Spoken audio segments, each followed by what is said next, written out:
Welcome back to Building Better Relationships in Construction. I'm Alex, and today we're taking an in-depth look at Chapter 33, Negotiating Effectively to Build Trust. I'm Sabrina. Negotiation in construction isn't just about price. It's a strategic activity that affects timelines, relationships, and your reputation. How you negotiate sets the tone for the entire project. The foundation is clarity and transparency. Too many teams wait on a single bid or hope a subcontractor will fit their budget. That reactive approach weakens leverage and increases risk. A proactive strategy, multiple bids plus clear expectations, creates options and builds trust. Let's start with multiple bids. Contact at least 2 qualified trades simultaneously, especially in unfamiliar or competitive markets. Having options prevents delay if one contractor is unavailable and encourages a competitive but fair environment. Multiple bids also let you compare scope, timeline, and value, not just price. One subcontractor's lower number might exclude critical items, while another's slightly higher bid could include better sequencing or warranties. Transparency, in comparison, avoids surprises. Speaking of transparency, share realistic budget ranges and expectations up front. If you tell trades your target range, they can tailor proposals accordingly. That honesty reduces wasted time and fosters mutual respect. For example, say, our budget for this phase is $5,000 to $6,000. Please indicate if you can meet quality standards in that range, or tell us where adjustments are needed. This frames the conversation as collaborative, not adversarial. This approach prevents the awkward scramble later when a single high bid stalls the project. Communicating budgets early reduces rebids, scope changes, and client frustration, critical for maintaining momentum and credibility. Let's talk process. Use standardized bid packages, clear scope, drawings, specs, timeline, deliverables, and quality expectations. Standardization streamlines evaluation and makes comparisons meaningful. Also, create a bid timeline with deadlines for questions and submissions. Encourage bidders to ask clarifying questions early so responses are shared with all contenders.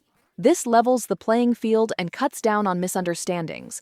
When you receive bids, evaluate them holistically: price, schedule, references, capacity, and risk. A low bid from an overbooked contractor can be a false economy if it delays your schedule or causes quality issues. Don't overlook local market conditions. In remote or high-demand areas, availability drives price. Early outreach and multiple bids help you understand market realities and negotiate from a position of knowledge. There's also a relational element. Treat negotiations as partnership building. Be respectful, explain constraints candidly, and ask where flexibility could exist. Contractors are more willing to find creative solutions when they feel respected. That's where transparency shines. If a trade understands your priorities, cost versus timeline versus warranty, they can propose options. For instance, they might offer a phased approach, substitute materials that meet spec at lower cost, or provide payment terms that ease cash flow. Negotiation tactics matter too. Use open-ended questions. How could we reduce costs while maintaining performance? Or what scheduling adjustments would lower the overall price? These prompts invite collaboration rather than shutting it down. And be ready to trade value, not just demand concessions. Offer reliable scheduling, prompt payments, or future work in exchange for better pricing or priority slots. Contractors value predictable partners. Documentation is crucial. Record bid expectations, clarifications, and agreed assumptions. A clear paper trail prevents disputes later when one side remembered differently. Put scope inclusions and exclusions in writing. When a contractor pushes back on your budget, don't see it as conflict. See it as information. Ask them to itemize costs so you can identify where to adjust scope or materials. That transparency helps you make informed trade-offs. Consider a 2-stage contracting approach for complex or remote projects: an initial assessment and conditional hold, followed by a formal contract once details are finalized. It gives both sides flexibility while securing intent. Vet references and capacity. A great price means little if the contractor is overcommitted.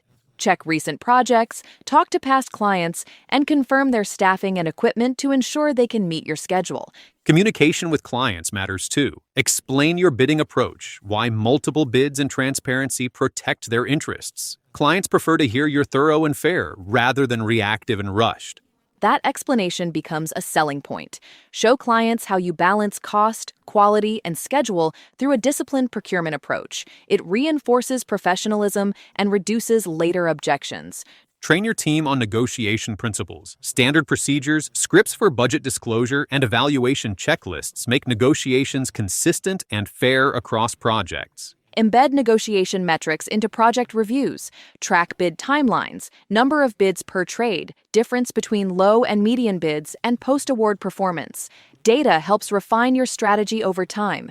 Build a network of reliable subcontractors. Relationships matter. When trades know you source fairly and pay promptly, they prioritize your projects, sometimes offering better terms because they value the partnership. Cultivate local knowledge. Invest time learning which trades flourish in which regions, typical lead times, and seasonal pressures. That contextual awareness strengthens your negotiation posture. Avoid the trap of single-source dependency. Relying on one subcontractor without alternatives exposes you to rescheduling, price hikes, or defaults. Multiple vetted options mitigate that risk. Another negotiation skill: break scope into modules. If a contractor can't meet the full scope, see if parts can be subcontracted or staged. Modularizing work can reduce total cost and increase flexibility. When negotiations conclude, set clear performance expectations, milestones, quality checks, penalties, and incentives, and ensure both parties agree. Clear consequences and rewards align behavior and protect the project. Transparency also discourages cut-rate practices. If trades know you compare bids on scope and quality, they're less likely to omit items to appear cheaper. Honest, comparable bids lead to long-term trust. Remember, negotiation isn't zero-sum in construction. A win for the trade, reasonable margins, and reliable workflow create stability for you, better workmanship, and fewer schedule surprises. Finally, reflect after each negotiation. What worked? Where did you lose leverage? Were expectations clear? Use those lessons to refine your templates and training so future negotiations improve. To summarize, solicit multiple bids, be transparent about budgets and expectations, standardize bid packages, evaluate holistically, and negotiate as a collaborator. Document agreements and cultivate reliable partnerships. Negotiating well builds trust that extends beyond the price. It shapes schedules, quality, and the long-term reputation that gets you repeat business and referrals.